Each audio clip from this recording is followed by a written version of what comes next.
நம்ம இப்போ chicken chops பண்ண போகிறோம். அதுக்கு தேவையான பொருட்கள் ஒரு 150 கிராம் சிக்கன் இருக்கும்.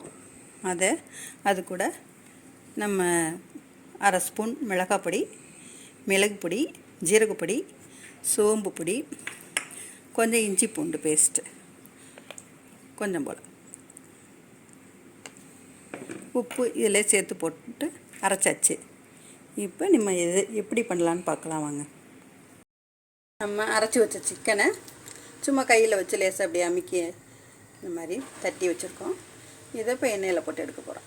இதே மட்டனில் செஞ்சால் இன்னும் சூப்பராக இருக்கும். மட்டனில் கெட்டி கறியாக வாங்கி இதே மாதிரி தனி மிளகாப்பொடி, மிளகுத்தூள் அதிகமாக சேர்க்கணும், ஜீரகப்பொடி, சோம்பு பொடி, உப்பு, கொஞ்சம் இஞ்சி பூண்டு, அவ்வளோதான் இதுக்கு தேவையான பொருட்கள். இது ரொம்ப சிம்பிளாக ஈஸியாக பண்ணிடலாம், ஆனால் டேஸ்டியாகவும் இருக்கும். இதை இப்போ பேனில் போட்டு எடுத்துக்கலாம்.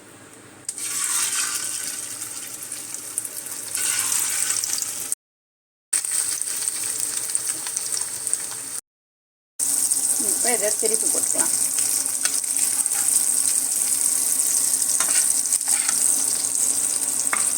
இது கொஞ்சம் கபாப் மாதிரி இருக்கும். இது ஒரு வித்தியாசமாக இருக்கும் டேஸ்ட்.